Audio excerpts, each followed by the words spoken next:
Mesdames et messieurs, bonsoir. Très heureuse de vous retrouver pour ce nouveau numéro de Leitmotiv, une émission d'inspiration et de motivation.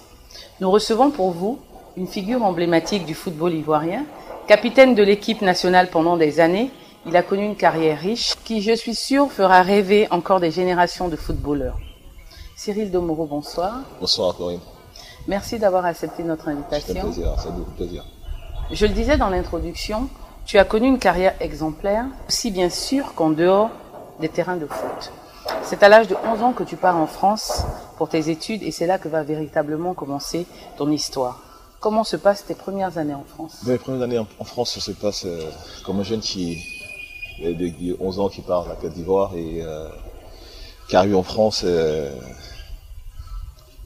qui part pour ses études. Mon père me fait partie de mes études et aussi, comme il sait que je m'adonnais déjà au football en étant ici, il me donne la chance d'y être. Et donc moi j'arrive et j'oublie le football. Je passe mon temps, après les cours, je rentre à la maison, je passe mon temps devant la télé à regarder les émissions de Conado, de tout ça. Et puis un jour, j'ai un oncle qui vient. Et c'est à partir de là qu'il y a le déclic. Que tout est parti. Tout est parti. Mais parce qu'il te fallait aussi un petit temps d'adaptation, je veux dire. Oui, il fallait un temps d'adaptation, de m'adapter à la vie française, à la vie européenne, parce que j'arrivais, il fallait que je me fasse des amis. Mais j'étais plutôt casanier, je passais plus mon temps devant la télé. Et puis, cet oncle-là, mon oncle vient et puis il me sort de mon petit cocon, quoi. Oui. Alors, tes premiers pas se font dans les clubs de jeunes. Oui. Mais ce que beaucoup ne savent pas, c'est qu'à cette époque, tu jouais en tant qu'attaquant. Et tu étais un très bon attaquant d'ailleurs. Comment s'est fait le changement de poste? Mon changement de poste, comment s'est fait? J'arrive, je suis attaquant, oui, je gravis je passe les catégories, j'arrive en junior. Et j'étais junior deuxième année à Sucy-en-Brie. C'est une ville, une banlieue parisienne. Et donc là, j'ai un entraîneur qui me dit, moi Cyril, je vois que tu as progressé, donc je te fais partir à Créteil. Je vais à Créteil, je vais signer à Créteil, donc viens avec moi à Créteil. Donc je le suis avec un ami. Et j'arrive à Créteil, je suis attaquant. Et je suis surclassé parce que j'étais en junior troisième année à Créteil, donc j'arrive à junior troisième année à Créteil et je suis surclassé en équipe réserve professionnelle. Créteil à l'époque était en D2, c'était pas encore la ligue, c'était la D2, la division 2. Et c'est pendant ma première saison à Créteil, ça marche bien, je marque des buts. De la deuxième année à Créteil, je suis titulaire, je marque des buts avec la réserve, et puis à un moment, je perds confiance. Je perds confiance devant les buts, j'ai des occasions franches que je rate. Et c'était dû à quoi? Je sais pas. C'était dû au fait que peut-être inconsciemment je m'approchais du haut niveau. Donc peut-être qu'à voir les professionnels jouer, je voulais mieux faire. Et puis en essayant de mieux faire, je mettais la pression. Et donc c'est lors d'un tournoi. Je revenais dans le groupe de l'équipe réserve de Créteil, donc je commençais à prendre confiance. Et lors d'un tournoi, on va au tournoi et on avait tellement d'attaquants ce jour-là, donc je me propose comme ça de jouer derrière. Et puis le coach il me dit d'accord, il me dit moi je suis sûr, je dis ouais je vais jouer derrière parce qu'il manquait il manquait des joueurs à la défense. Il manquait des défenseurs. D'accord. Et puis c'est là que je joue derrière. J'ai fait un bon tournoi. Et ça surprend tout le monde, de savoir que moi, attaquant, qui n'aimait pas défendre, qui était paresseux, je te retrouve un très bon défenseur. Je me retrouve en défense et voilà. Alors finalement, c'est à ce poste que tu feras toute ta carrière quasiment, de défenseur. Tu arrives à t'imposer à force de travail et tu finiras par signer ton premier contrat semi-pro très jeune. C'est ça. Et pourtant, pendant un bon moment, tu n'informes pas ton père forcément de ce changement, parce que tu attends d'être sûr. Exactement. Avant de l'en informer. Alors, pourquoi avoir fait ce choix? Pourquoi avoir fait le choix d'abord de devenir footballeur professionnel? Oui. Parce que c'est un rêve d'enfant. Et c'est un rêve que à l'époque, je ne pensais pas qu'il arriver à ce niveau, qu'il se réaliserait. Et puis, Dieu me permet de... C'est comme je dis, je le dis à tous ceux à qui je parle de ma carrière, je pense que c'est Dieu qui m'a permis de pouvoir avoir ce contrat d'arriver, parce que quand je regarde derrière moi, il a guidé tes pas. Il a guidé mes pas. Voilà, il a guidé mes pas. Et donc, quand l'opportunité se présente, je n'ai pas déjà même la pensée de venir mon père. Parce que je me dis, moi tout jeune, venant de Chichi-en-Brie, qui prenait son bus pour aller à l'entraînement, et qui comme ça, il y a une telle aubaine. Donc je prends d'abord le temps de m'affirmer à l'entraînement, de gagner ma place. Et puis c'est là que mon entraîneur de Créteil à l'époque me dit, mon jeune, tu as les qualités, je compte sur toi pour la saison. Donc Créteil, il était en D2 et est descendu en 3 division. Il dit, je compte sur toi, je veux de toi comme défenseur. Mais quand tu as commencé à jouer donc tes premiers matchs en tant que défenseur, à aucun moment tu t'es dit j'ai envie de revenir en tant qu'attaquant? Quand ça a été parti, c'est parti. Quand c'est parti, c'est parti, et je me suis senti encore plus fort derrière. Parce que j'avais l'automatisme de l'attaquant encore en tête. Donc les automatismes de l'attaquant encore en tête. Donc ça a été un atout. Donc pour moi c'était un atout par rapport à mes adversaires. Aux autres qui étaient déjà défenseurs au départ. Et puis ça te permettait déjà, en tant qu'attaquant, tu avais déjà plusieurs façons déjà. Plusieurs façons déjà donc j'anticipais exactement, déjà quand l'attaquant faisait son appel, j'anticipais les trajectoires, et je savais comment l'attaquant allait se déplacer. Donc pour moi c'était un gros avantage que j'avais sur mes adversaires. Tu gravis les divisions au fur et à mesure des années. Est-ce qu'à cette époque tu étais sûr de réussir dans le foot? À cette époque-là, j'avais une forte conviction.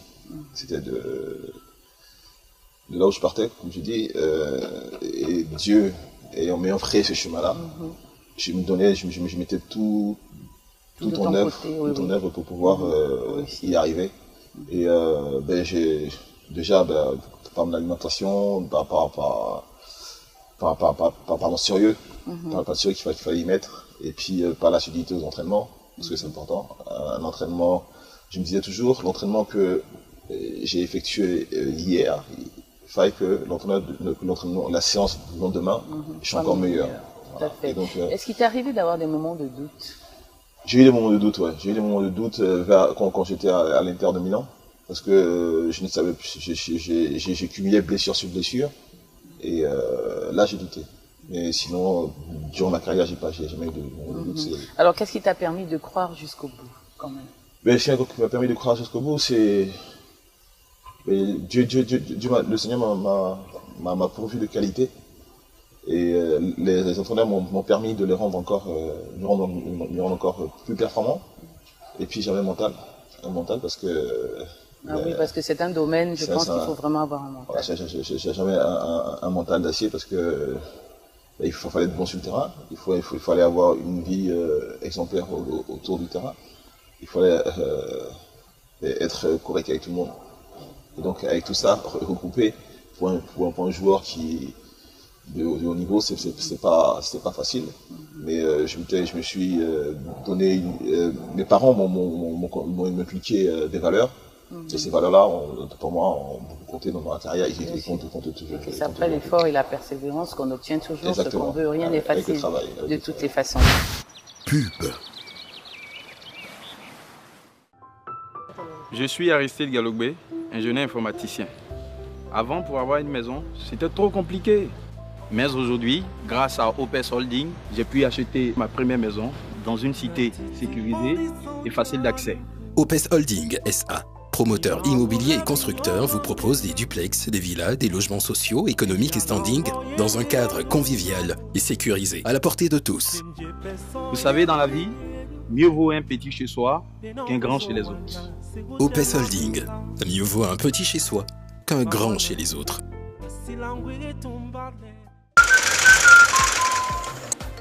à bout. Hé, madame Kofi. Toujours quand tu cours mes habits, ça ne dure jamais.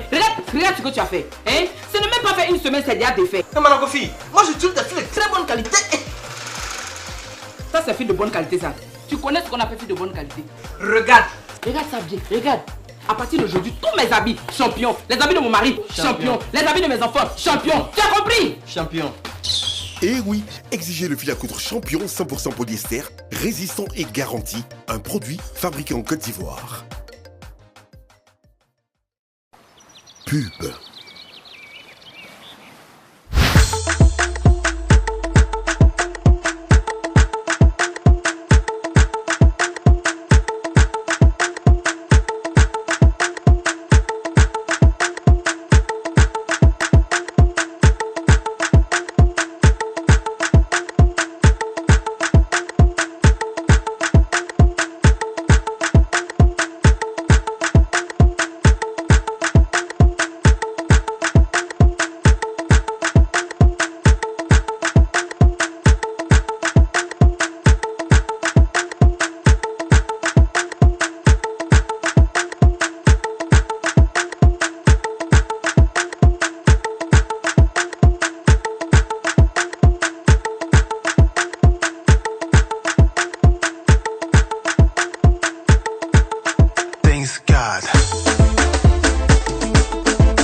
Chers habitants de la commune d'Atekoubé, je voudrais, au nom de la Fondation africaine pour la paix par le développement, vous dire merci pour cet accueil chaleureux sur cette place symbolique de la solidarité.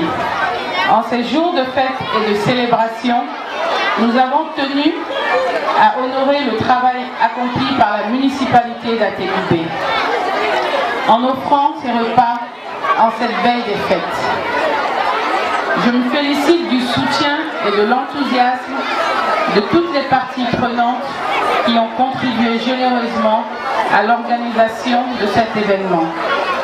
J'associe à ces remerciements tout le personnel d'encadrement de la municipalité, les Amazones et toutes ces personnes qui ont contribué à cet événement. Sans votre contribution à tous, cet agréable moment de partage n'aurait pas été possible. Notre fondation, la Fondation africaine pour la paix par le développement, organisation non gouvernementale, a été créée le 12 novembre 2007. Notre vision est de faire de la paix une culture, un état d'esprit, une valeur, un devoir moral et un instrument économique de lutte contre la pauvreté en Afrique. Quant à nos objectifs pour 2016, nous envisageons l'ouverture d'un dispensaire ainsi que la réalisation de projets agricoles individuels et communautaires à travers des activités génératrices de revenus.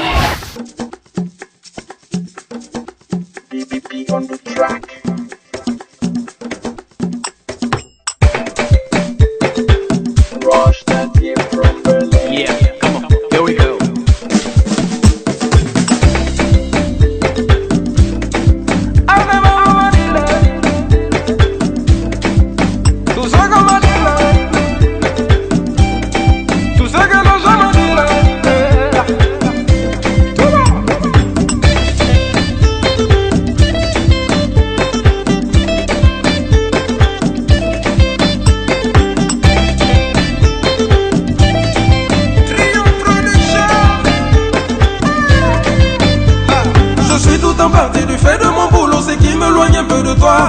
Pourquoi c'est seulement pendant mon absence qu'on me dit que tu es déjà? Et comment se fait-il que même étant avec toi c'est le même rapport? Ma frénale, je n'écoute pas les ondits, c'est toi que j'ai choisi, ma lady. Une fois que je suis avec toi, j'oublie tous ces rapports. Je ne voudrais jamais que tu sois loin de moi, chérie. I like the way you shake your body on me, my coco. J'aime quand tu remets tout ce que Dieu t'a donné. Moudades, come on, tell me moudades. Moudades, baby, come on, tell me moudades. Moudades, come on, tell me moudades. Moudades, baby, come on, tell me moudades.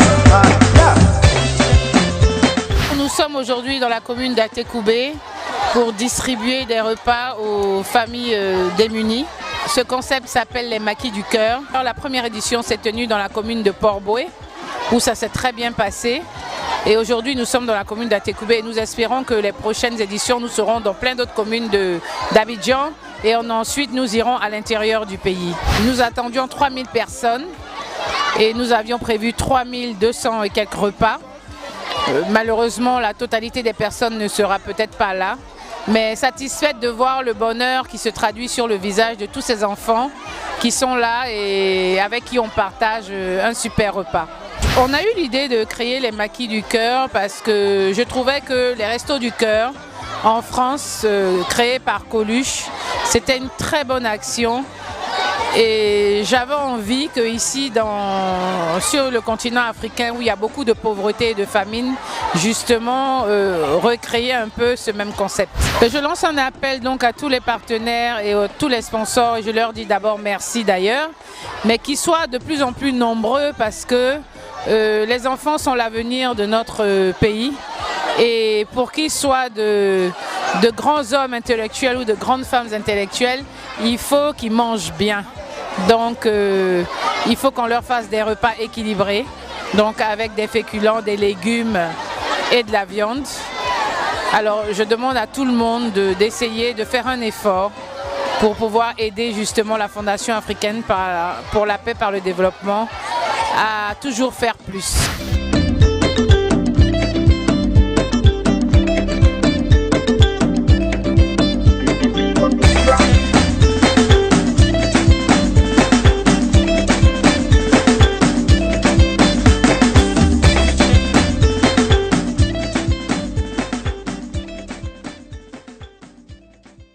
Alors, pour ceux qui viennent de nous prendre en marche, je rappelle que nous recevons Cyril Domoro, ex-capitaine de l'équipe nationale de Côte d'Ivoire, qui aujourd'hui est président de l'AFI, Association des footballeurs ivoiriens. Bonsoir à tous nos téléspectateurs qui nous suivent depuis le Bénin et le Togo. Alors Cyril, comment se passe ton évolution à Créteil? Mon évolution se passe... je dirais que j'ai eu deux périodes. Donc la période où j'arrive à Créteil en tant que junior et je suis surclassé en équipe réserve professionnelle en tant qu'attaquant. Et il y a la période où je perds confiance et où on a l'opportunité de faire ce tournoi et je change de poste. Et donc je change de poste à Créteil, je deviens défenseur. Et puis un jour, comme ça, c'était les vacances et donc je décide j'étais à la maison. J'étais chez moi, je regardais la télé et il y a une voix comme ça qui me dit sors au centre commercial de Créteil. Donc je vais au centre commercial de Créteil, je prends le bus avant d'y aller. Le bus c'était le 308. Donc j'arrive à Créteil, je me promène comme ça. Et puis il y a un monsieur que je connaissais. Il me dit Cyril, mais qu'est-ce que tu fais au centre commercial? Je lui dis, bah non, je suis là comme ça, je déambule, c'est les vacances, je vais regarder les magasins, et puis après je rentre à la maison. Il me dit, mais va au stade, il y a Créteil qui... Là, tu avais quel âge environ? Tu étais en quelle classe? Là, j'étais en formation, j'ai préparé mon bac pro en électro-technique. D'accord, voilà. donc tu étais en vacances scolaires? J'étais en vacances scolaires, voilà. Et donc tu rencontres ce monsieur? Je rencontre ce monsieur au centre commercial de Créteil. Il me dit, mais va voir Stade parce qu'il y a Créteil qui joue. Et je dis, ah bon? Il dit, d'accord. Donc je marche une vingtaine de minutes. Puis j'arrive et je vois que l'équipe était en train de jouer. Et il restait 10 minutes. On était à 10 minutes de la fin du match. Et sur qui je tombe sur mon entraîneur de Sucy-en-Brie qui m'a fait venir à Créteil, Jean-Claude Mersch. Oui. Donc je le trouve au bord de la balustrade là et il me dit mais qu'est-ce que tu fais là? Je lui dis je suis en vacances, donc je vais aller en Côte d'Ivoire, mais j'ai décidé de rester. Rester pour faire un peu faire des travaux de vacances là. Faire un peu d'argent, des jeunes. Donc il me dit et donc Créteil a perdu ce match-là. Et il me dit mais tu joues derrière maintenant. Et je dis oui. Il dit mais tu peux t'entraîner avec les pros. Et je lui dis arrête tes conneries. je dis arrête, tu me charries quoi. Il me dit non, sérieusement, je t'ai vu jouer en défense. Maintenant je pense que tu as les moyens de pouvoir rivaliser avec ceux qui sont là. Et puis, il dit, donc après le match, il y a l'entraîneur de l'équipe première qui vient. Et puis il dit à l'entraîneur, voilà, ce petit là, ce jeune, il joue maintenant en défense. Il dit, ah bon? Il dit, comme là en plus, nous on a besoin de défenseurs, on peut l'essayer. Donc il me dit, mais demain vient l'entraînement. Comme ça. Comme ça. Voilà, et c'est mon évolution s'est passée comme ça. Et donc je viens à l'entraînement et... Ça se passe très bien. Ça se passe très bien. Par la grâce de Dieu, ça se passe très bien. Et c'est de là que tout part. C'est de là que tout part. Alors, comment tu intègres donc l'équipe Fagnon? Donc, je viens. Le lendemain, tu reviens. Je viens le lendemain. Il me dit, bon, tu reviens. Je reviens le lendemain. Et puis, on a un match amical contre Orléans. Et puis, je vois que je suis titulaire. Du jeune qui est en vacances, je me retrouve 4-5 jours après. Titulaire dans l'équipe Fagnon de Créteil. C'est formidable ça. Je dis que c'est la main de Dieu quoi. Tout à fait. C'est la main du Seigneur qui m'a permis d'être là et donc je suis titulaire, je fais un bon match, ainsi de suite, j'enchaîne l'entraînement, j'enchaîne match amicaux et puis après la période de préparation parce qu'on est en préparation pour le début du championnat. Je lui dis mes coachs. Je me rappelle mieux encore, un matin, avant d'aller à l'entraînement, je rentre dans son bureau. Je dis, coach, mais j'ai un dilemme. Il me dit, lequel? Je dis, coach, je vais à l'école.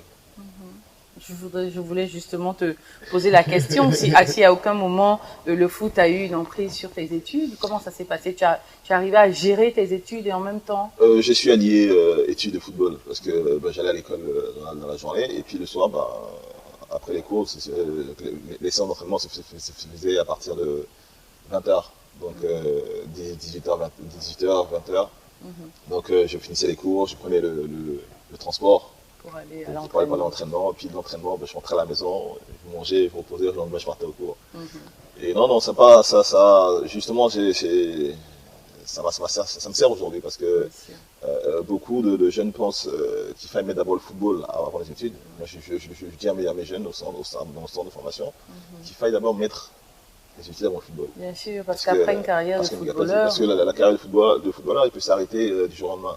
Exactement. Et quand tu as quand même un bagage intellectuel, ça peut quand même... Tu peux te reconvertir effectivement dans autre chose. Surtout que dans le football, je crois que la retraite, c'est très tôt. Hein. Très tôt. Pour ceux qui ont beaucoup de chance, c'est 35 ans, voire après. Comme Didier, il est encore en jambes. Et pour ceux qui n'ont pas de chance, c'est aussi bonheur la chance. Quoi, parce que tu peux, au cours d'un match ou au cours même d'une séance d'entraînement, mettre un terme à ta carrière. Alors donc, tu poses la question donc à ton entraîneur. Ouais, donc je pose la question à mon entraîneur, je dis, bah, coach, comment je fais? Et puis il me regarde et il me dit, jeune, mais tu vas faire un choix. Je dis, ah bon. Je dis, d'accord. Il me dit, je te laisse réfléchir pendant l'entraînement. Et après l'entraînement, tu me dis ce que tu fais. Ben dis donc, c'est du rapide. C'est du rapide. Il dit, parce que je compte sur toi. Il dit comme ça, tu n'étais pas une priorité pour nous. Tu n'étais pas dans l'effectif. Aujourd'hui, tu as bousculé la hiérarchie. Donc je compte sur toi. Là, tu réalises que c'est une aubaine que tu as. C'est une aubaine que j'ai. Je réalise que c'est une aubaine que j'ai. Parce que quand je fais la retranscription, je me dis, à quelques semaines, je voulais arrêter le football. Parce que mon entraîneur que j'avais en équipe réserve me mettait un peu des bâtons dans les roues. Et puis, j'ai failli arrêter le football. Et puis là, je me retrouve dans le vestiaire de mon entraîneur principal qui me demande ça. Donc, je m'entraîne. J'ai fini la séance d'entraînement. Je suis le premier même à venir dans son bureau. Ah, il n'a pas eu besoin de taper. Oui. Et donc je viens dans le bureau et puis je dis le coach, j'ai même pas réfléchi, quoi. J'ai décidé de me lancer. Ouais. J'ai décidé de me lancer. Il dit, c'est un bon choix que tu fais parce que tu as vraiment des qualités. Merci. Alors Cyril, malheureusement, c'est ici que s'achève notre émission. Nous allons donc donner rendez-vous la semaine prochaine pour un nouveau numéro de Leitmotiv, toujours avec Cyril Domoro. Yeah.